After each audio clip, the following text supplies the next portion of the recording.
Welcome, aspiring filmmakers, to Geek Salad's Retro Movie Reviews from the Geek Salad Podcast. I'm Andy. And I'm Mike.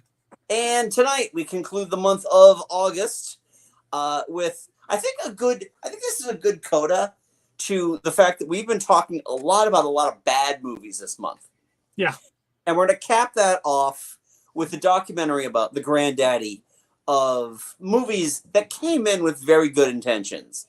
And those intentions were completely unfulfilled. Electric Boogaloo, the wild, untold story of Canon Films. Yeah. Yeah. Golan and Globus seemed a lot more in love with the process of making movies than actually making movies. I don't believe they had the patience to actually, Canon Films. I don't believe that they actually had the patience for making movies. They love the craft of making those movies. So first off, if you're not familiar with this, we're gonna tell you a lot about it. We're gonna spoil a lot of it too. But if you want to watch it, just make sure that this is not a fever dream that both Mike and I kind of had. It is free. The entire movie is free, unedited, on YouTube. Oh, and how unedited it is. Oh my God. I had to a few nights ago, I watched it for the review, and I'm watching it in my living room. You didn't watch it with your kids, did you? No, God, no. Come on, I've seen this a few times, so I was aware what it is. This is a hard R, and I'm watching it on the big screen. I'm watching my big screen. I had to make sure my blinds were down, so if anybody was walking past the house, they wouldn't be like, "What the hell? Why is Marina Sirtis being whipped?" Oh my God! Yeah, seriously. It's half nude. Oh my God, there is so.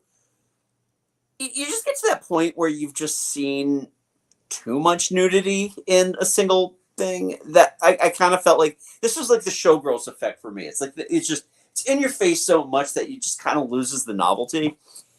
And with this one, it wasn't so much like there was a lot of nudity in this. There's a lot of sensuality in this too because of their producing of The Happy Hooker and the Emmanuel series, and then all Lady the other Chatterley's Sylvia Lover? Christel stuff. Lady Chatterley's Lover. And just, oh my God. It's like they used Sylvia Christel's best assets, which were essentially, okay, she entered the room, she fuck. Then she go to other rooms, she fuck. And they had us like she fuck in the trenches. It's just. We were fuck in the trenches. We were fucking in the streets. We were fucking the alleyways. And the what I love about this movie too is that the talking heads in this movie that they got for this movie they make apologies. Yeah, lots of unnecessary nudity. Oh, we're gonna get into that. Yeah.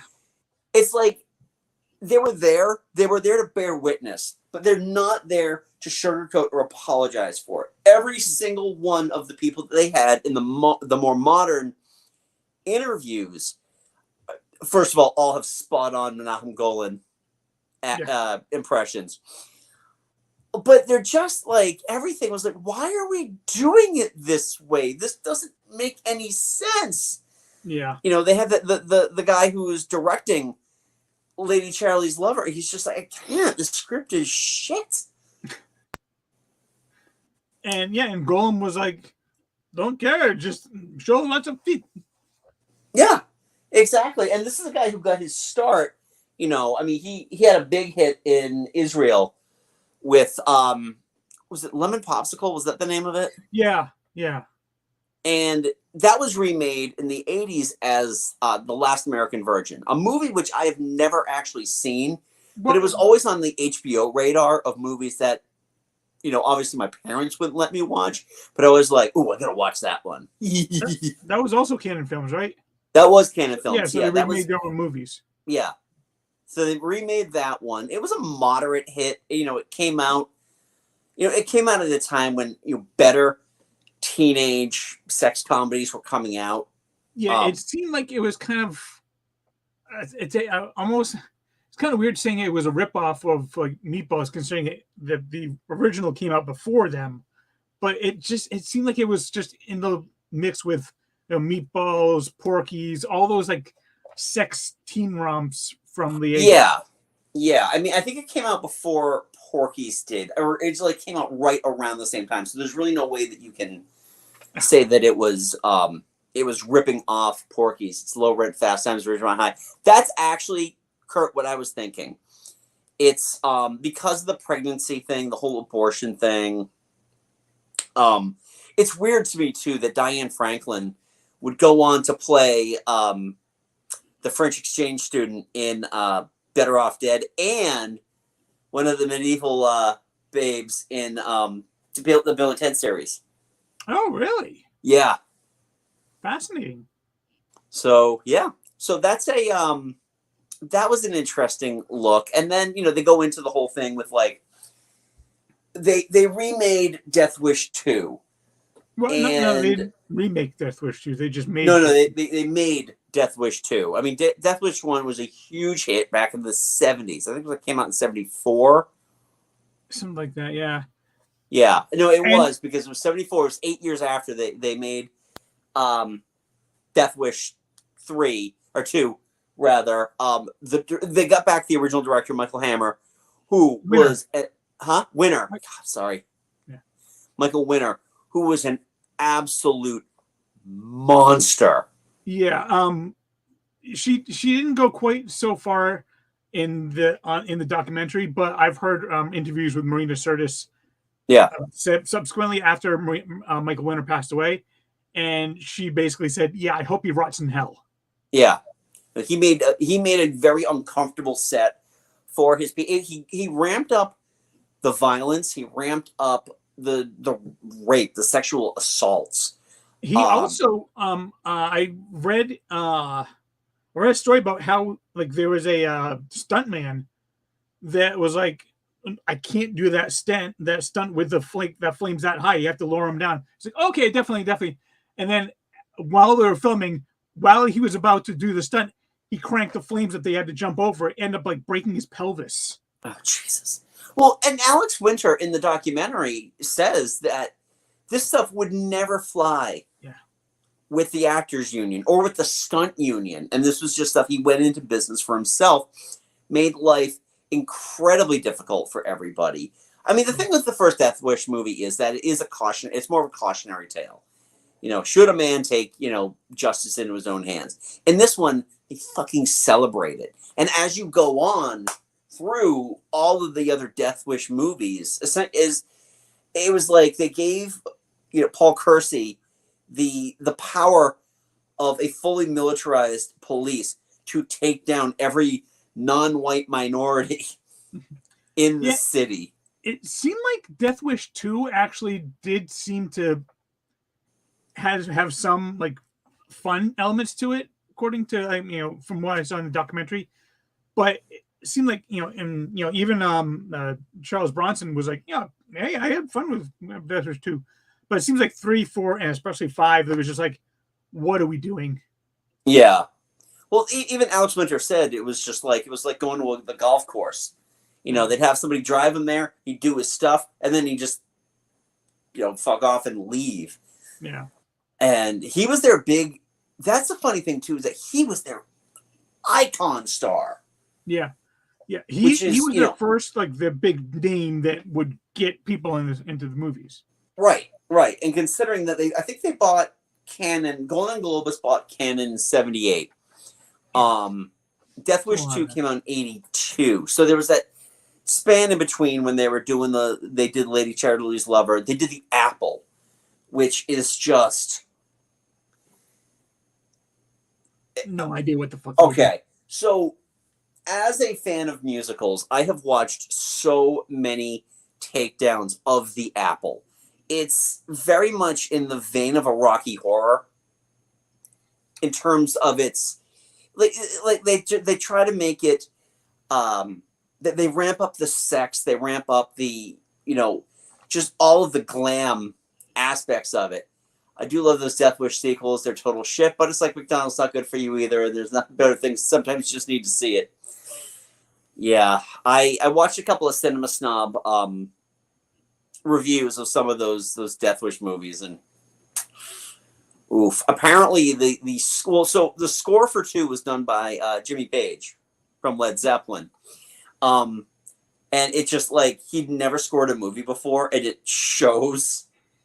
Like he ramps up like the angst of the music at the worst possible moments, and it almost sounds like game show music during certain scenes. It's just, um, yeah. But the Apple is just it's one of those infamous bombs because it cost them a ton of money to do, and this is in the age when disco was dying. A lot of those those big game musicals that were coming to the theater were just they weren't doing well because the appetite for that kind of thing was gone.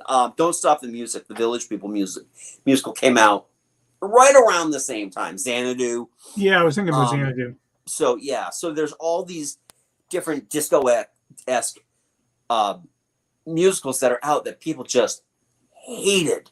It seems like honestly, it seemed like the last really big musical before it just all took a downturn was probably Grease.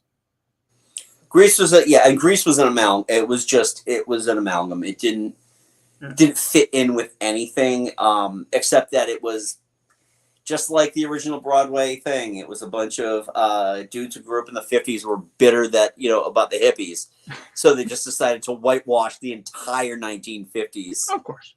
I hate Grease. I really hate Grease. But then you move on. You got they go over the documentary goes over the Death Wish movies, and then it goes into that amazing partnership they had with MGM, where MGM was going to distribute their movies. Oh yeah. And Frank Yablans, if he could spit fire, he would have. God, you could just tell without him actually saying, "I hate Golan and Globus." You could tell just by the way he's talking about how much money MGM lost putting out Sahara, which, as Alex Winter put it, he was, Menahem was very excited. This is going to win Best Picture. We're going to put Brooke Shields into Brooke Shields, Best Actress. Yeah. Best Actress. And it's bad. I remember, I have a book of Drew Struzan posters, and he did the poster for Sahara. And I actually had to look it up. Like, what is oh my God. Oh. It ain't good. They did that. They did strike gold, though, with Breakin'. And I do love that they took some time to go over what they struck while the iron was hot.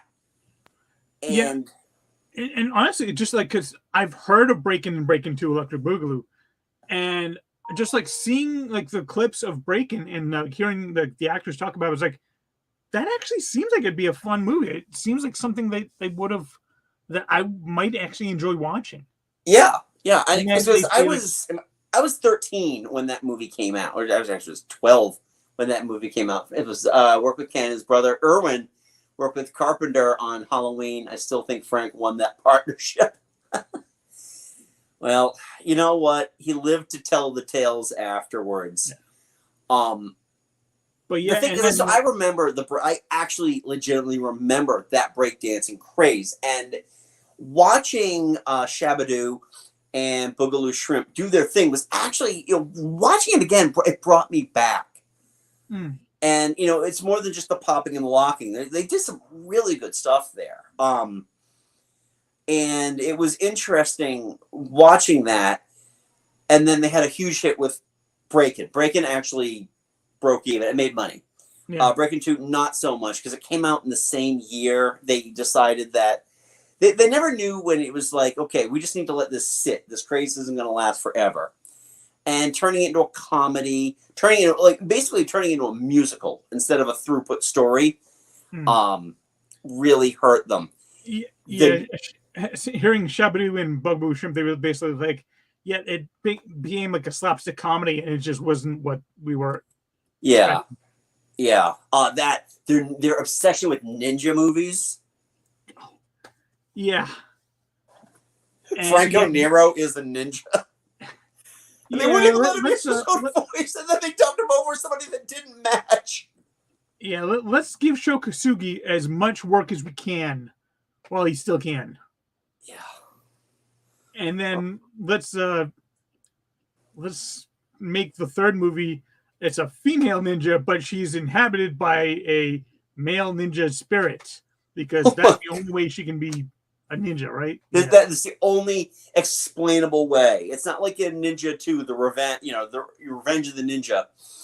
They did have a woman. She was just more of a karate expert. They didn't actually let her don the cloak of the ninja. Those movies are just they're so bizarre. It was another cinema snob thing that I watched, and Brad Jones was essentially like, these movies aren't great, but they're popcorn. They're damn entertaining because they're so ridiculous. The final fight takes place on a rooftop, but how many additional dangers can they find on that rooftop that could just like cut them to shreds at a moment's notice? They have to get through the field of sharpened antenna. Yeah. TV antennas. My favorite Frank Yablin's thing, though, was when they're talking about Hercules with Lou Ferrigno. Oh, yeah. So I love, first of all, they bring Sybil Danning in. And Sybil Danning, was at that time a huge, like, softcore scream queen. Had no issues with on-screen nudity or anything like that. They bring her in. That costume that she wears in that movie was totally designed before they decided to go the family-friendly route with that movie. God. There was a time when Lou Ferrigno was, like, super jacked. Like, he was more jacked in Hercules than he was in the Hulk. Yeah. And then they decided to go, you know what? Let's have Hercules fight against a giant, like, steampunk robot that is in, like, that's done it in, like, stop motion that would make Ray Harryhausen weep. Oh, my God. There's that scene where he throws the bear into outer space. Oh. It was, like, the worst claymation. But the best part about that whole thing is that they're like, Malcolm was happy because it was a hit, it made money. And then they just cut to Frank Yablans. He's like, yeah, it wasn't that big of a hit. Yeah, one of which wanted to make it look better. One of them didn't care. Right, exactly. I can do this. I can do the special effects, but I need more money to do that. No, that didn't happen. Yeah, it baffled me when they had that quote from Golan or Globus. Golan, and yeah, and he said, I don't know how to make a movie for $30 million. That's too much money. No, you got to keep. I make 30 million. I make 30 movies with that 30 million. Yeah, 10 million, 15 million. Oh yeah, I can do that. 30. I don't know what to do with 30 million. It's like, try putting some more money into effects and make them look good. Well, that was the thing. It was a matter of like, and they mentioned that. Like, I had no idea that they had done this 60 minutes expose on then. I mean, Ed Bradley did the whole thing, and he's talking about how they're underpaid, they're overworked, and then when you listen to some of the editors, oh my God, that team of editors were just like, we'd have to work on trailers, and then Menachem would come in. He's like, you need to do this right now. And we'd have to go in and do that. And it was just like, they did everything on the cheap. Yeah. Because they never saw themselves at that point as being players. Yeah. And it seemed like, in Hollywood. It seemed like, even after the editors did and tried to do their best, Menachem Golem just came in and just did whatever he wanted. And they just, so I'm sure all they were thinking was like, why are we even here? Right. It's part of it is it's work. And that's kind of the thing. Unless you don't leave a job like that unless you've got another job lined up. The whole story about Bolero, and I've seen the movie Bolero. It's unwatchable. Exactly. How much of the movie is Bo Derek naked in? If I were to say 78% of the movie, I might still be underestimating. You know what? I've never seen it before, but I was talking to my coworker today, and I was like, from what I saw in the documentary, I would say she was naked in about 70% of the movie. Yeah, it's one of those weird things too, because like John Derek, first of all, what he would ask his wife to do on screen was a bit like, okay, Yeah, that's how it is in their family. yeah. That has to be a very strong or very open marriage. Honestly, it really was one of the only reasons why she continued to get work past 10. Yeah. Because when you think about the movies that she was doing at that time, these John Derek directed movies, Tarzan the Ape Man, it was essentially, it was all made just so she could have a best-selling Playboy spread. Bolero Bolero, this thing essentially is an in-joke in the movie 10. But it's unwatchable, and the way that he writes John Derek wrote movies, is that she would just talk out loud to nobody. It wasn't narration. She wasn't breaking the fourth wall. She was just having a lot of expressed inner monologues that she would just say. Not a great act. Let's be honest. No. Not a great actress. No. But this movie was what. First of all, I think this is the movie that MGM was finally like, we're done. Yeah, it was. How much do we spend on distributing this thing? We're done. Yeah. Especially when like all the press came out about Bolero, MGM was like, we can't take it anymore. Yeah. It was literally not only that. Was back. But Bo and John Derek were just like, we can't work like this anymore. We want out. And they went through her. She said that she was looking at a magazine that had full spreads of the movie that she never signed off on, but she had those like in her suitcase, and they stole them out of her suitcase. Yeah, they once, and after like Bo and John, like kind of after Bolero came out, the Golden Globes were just like, well, we're going to blame everything on them, and we're going to sabotage them so they can't blame it on us. Yep. I mean, and they only made one movie together after that, even though, she was married to him until he died. And she had missed out on releasing Runaway Train. Yeah.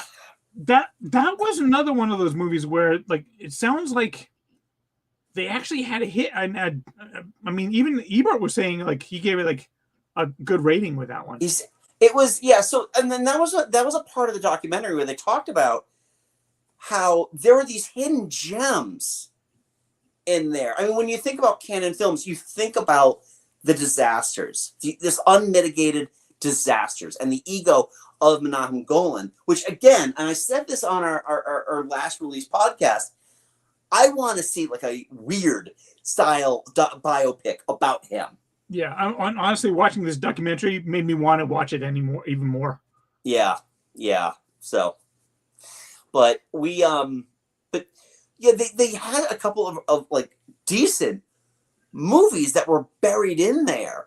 Like Runaway Train. Runaway Train was nominated for 2 Oscars. Eric Roberts and Jon Voight were both nominated for Oscars for that movie. Wow.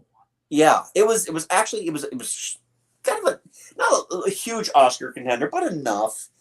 They made Barfly, which essentially was, it was more of a serious movie. They got John Cassavetes to do Love Streams, which I love that they told him, we need you to cut 15 minutes out of the movie. He added 15 minutes to the movie. Yeah, I mean, and that's the thing is like I guess eventually they were just sick and tired of being like the laughingstock of Hollywood, so they actually put down all this money to make good movies, and they did, but they'd been the laughingstock for so long that when they put out a good movie, nobody cared or nobody even thought it was real. So yeah, and we'll get to that in a second because that is essentially that's what spells the end. Yeah, but we move on. Bronson's getting too old now, so we move on to the Chuck Norris end of thing. Dude, the swapping of the missing in action, that's insane. Yeah, I remember that too. I remember seeing that because this was right after Rambo had come. Rambo First Blood Part 2 Yeah. had come out. And I was like, oh man, they're already capitalizing on this. They're already making, like, I knew it for what it was. It was a Rambo knockoff. Mhm.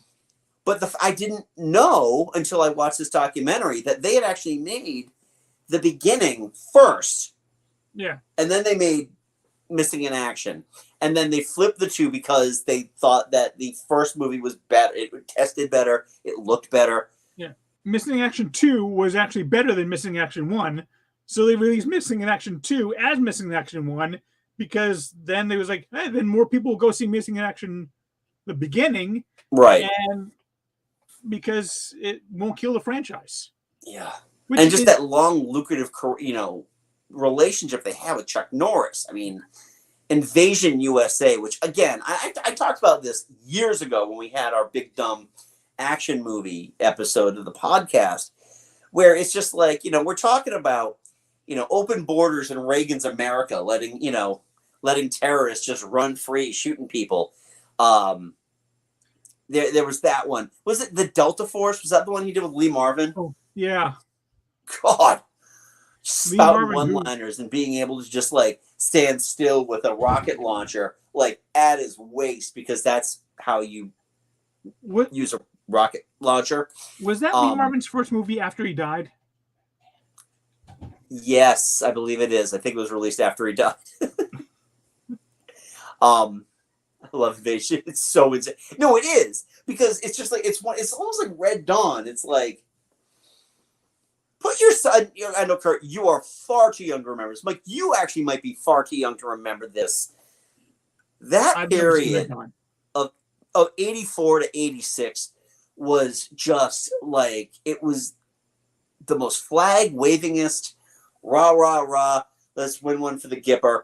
And then these movies come out which are almost like, they're cloaked in that Reagan mystique, but at the same time it's like, we're blaming Reagan on these issues, like letting terrorists just kind of walk in and take over a mall. Yeah, it's Reagan's America. Terrorism around every corner. I thought that's what he was fighting against.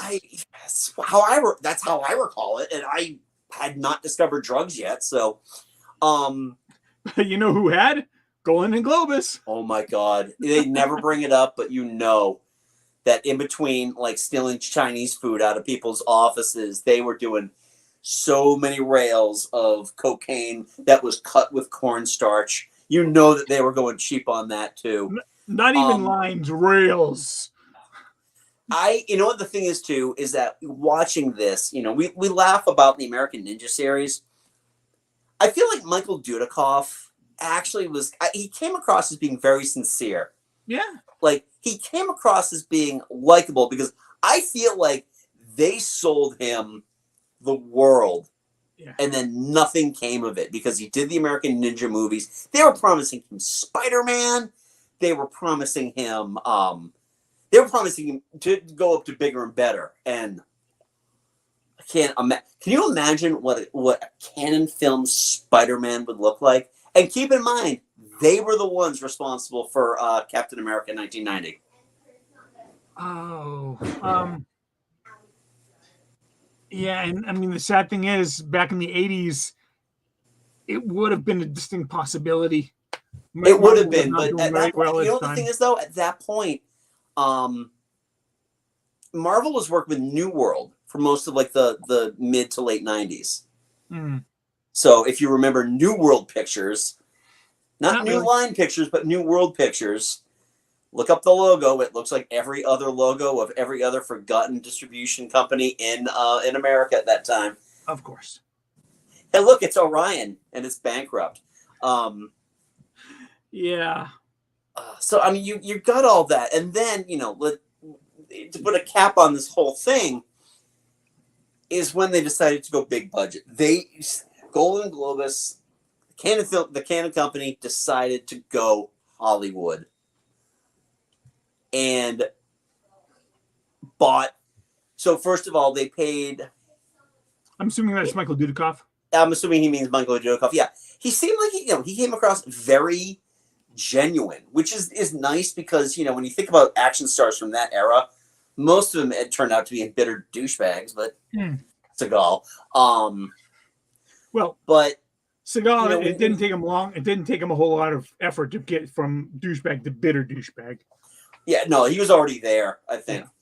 But when we think about like, you know, we think about when they went Hollywood, they paid Stallone. How much did they pay him? Like $12 million, was it? For Over the Top? Yeah, for Over the Top. Yeah.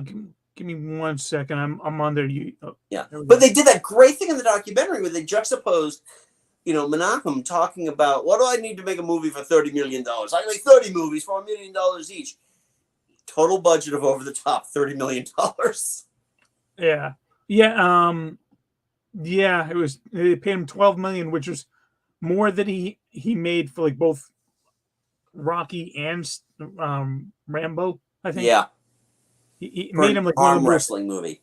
Have you ever seen Over the Top? No. It's an arm wrestling movie. I don't care. It's so dumb.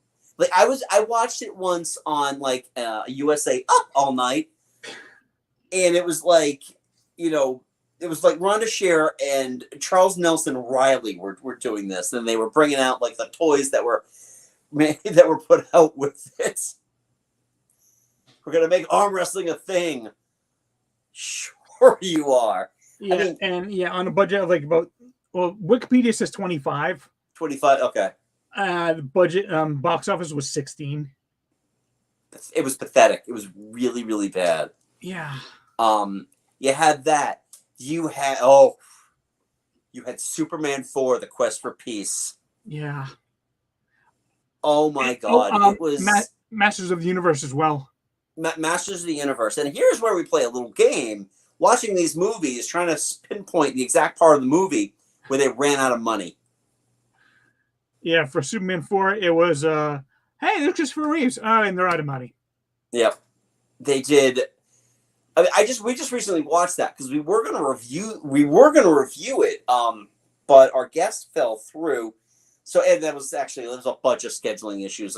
It's on me too, but I watched it with my kids, and I'm like, this is pain.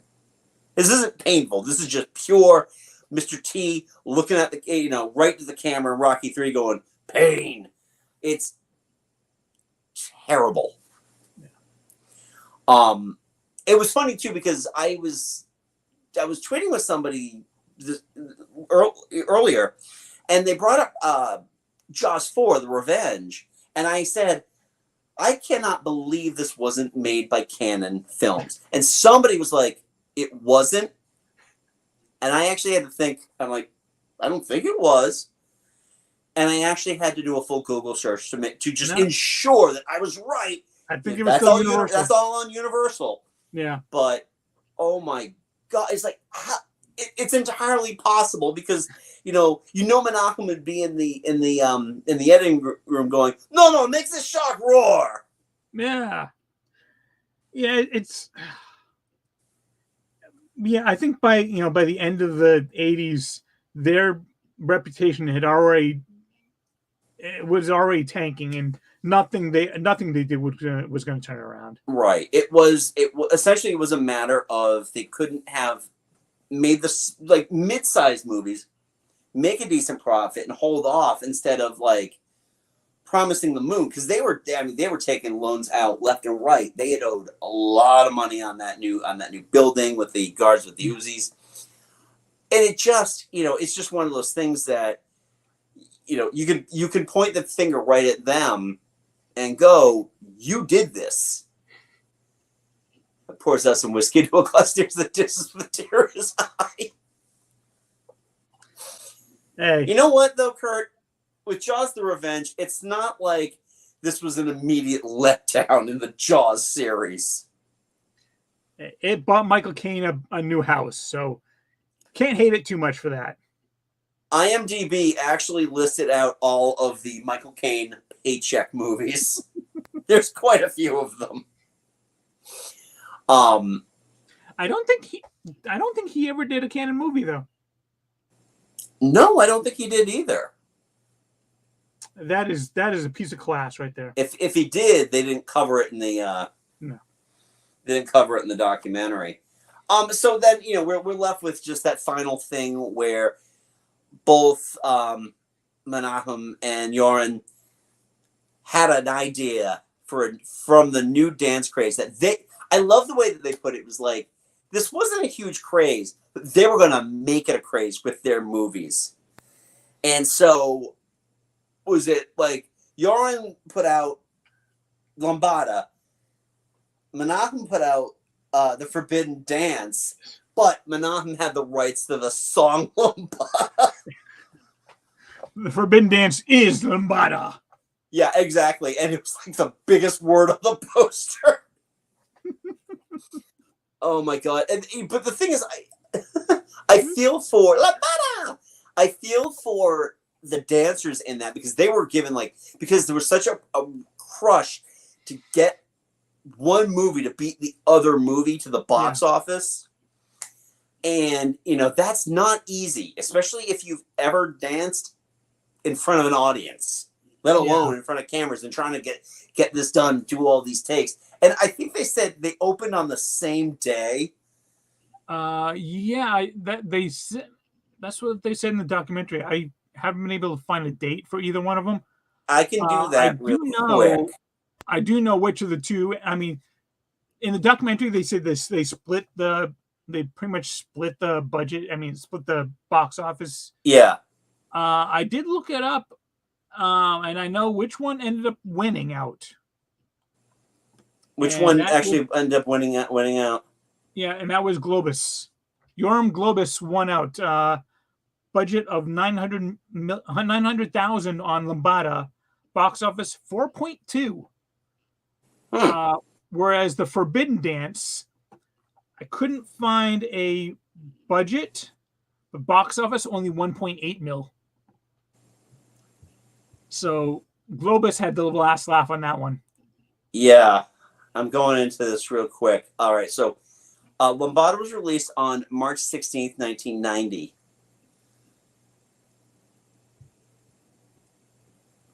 The Forbidden Dance also released March 16th, 1990.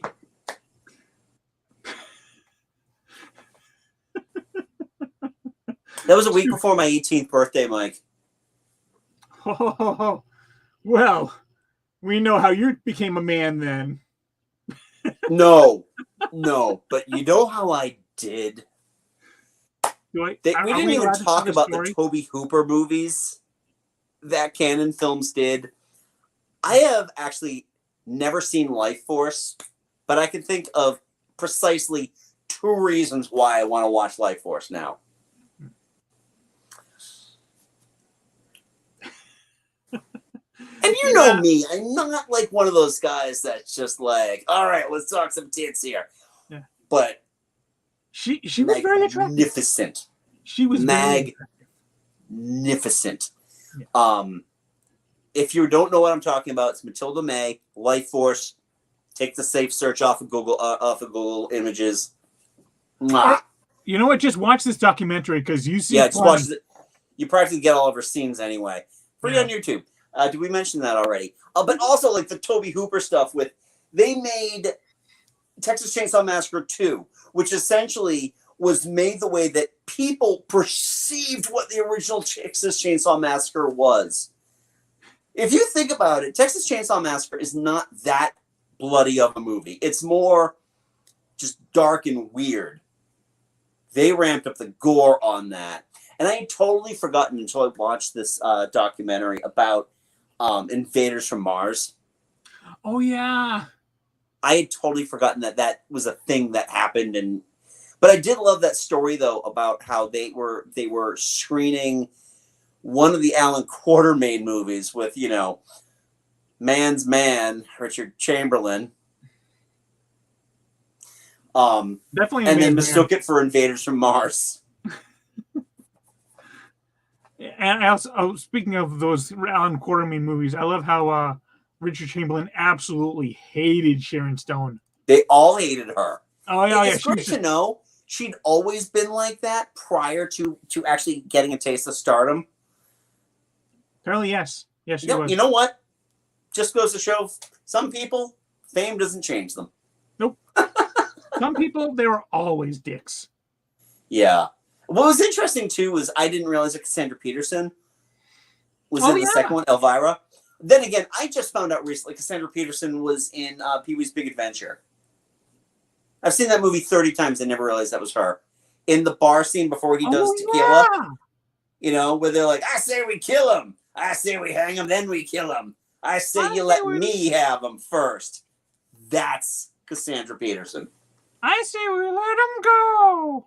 No! Number one in my heart, Paul. Rest in peace, Paul. I miss you. But yeah, that Alan Quartermain, The Lost City of Gold with Cassandra Peterson. It's also the villain is also James Earl Jones.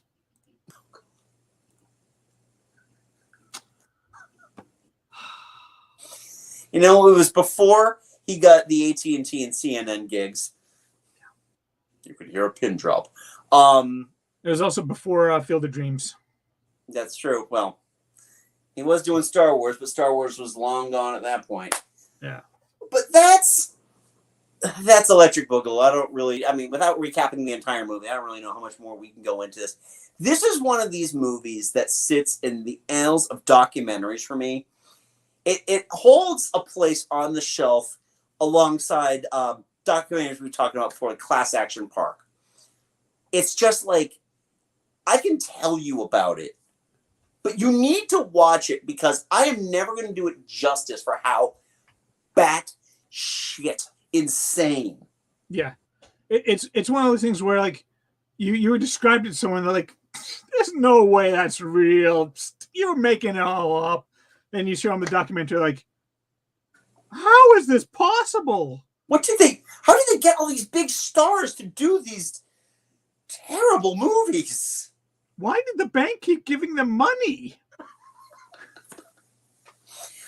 Yeah, I mean, seriously, I really want to kind of put together like a list, maybe on Letterboxd or something, of like the best documentaries about making movies. This is in there. Empire of Dreams. Empire of Dreams, yeah, that would be in there. Waking Sleeping Beauty would be in there. But yeah, this one is just like, and the beauty is because it's free on YouTube right now, it's very easy to go watch. I was blown away that it was on YouTube because I'd first seen this on Netflix. Yeah, I know. I thought I'd seen it on like Amazon Prime. Oh, I don't doubt that it's on Amazon Prime. I'm just talking about watching it for free because I'm cheap. Actually, I don't think it's on Amazon Prime anymore. I don't think it's available anymore. No, free on YouTube, so you got that. But yeah, Kurt brings up a good point. You need to watch some of these movies and then just question how did they get made. And I challenge you, you know, and I know that like I know Kurt just watched the Death Wish movies not too long ago. I've seen some people who are like, I'm gonna watch the ninja movies.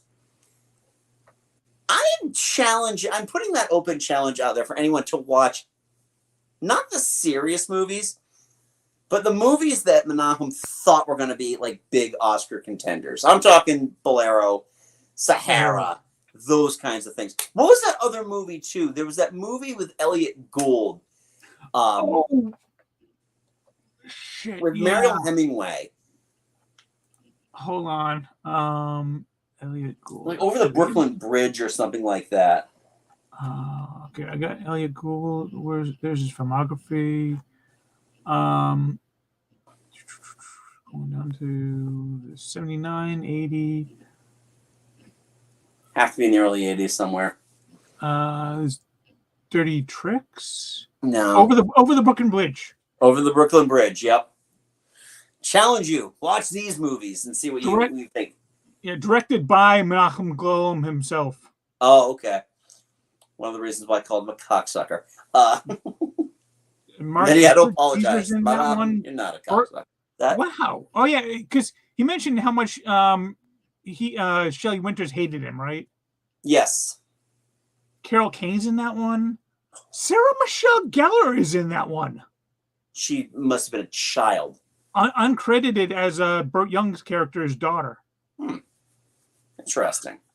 So that's our challenge to you after you watch this insane documentary. It's free. You have no excuse. So anyway, with that said, sorry, I'm just looking at Over the Brooklyn Bridge a little bit more. I guess it says the film was budgeted at $4 million and scheduled for 6 weeks. Golan completed it in 5 weeks, $500,000 under budget, but box office was $837,000. sad trombone noise. Yeah, it lost everything. That's pretty much on par with Canon Films. Yeah, exactly. Canon Films. Here's where mediocre movies come to die. Sid Caesar's in that. Yeah. Sid was slumming at that point, I think, but yeah, 86. This was So I wonder if he still had that mustache going.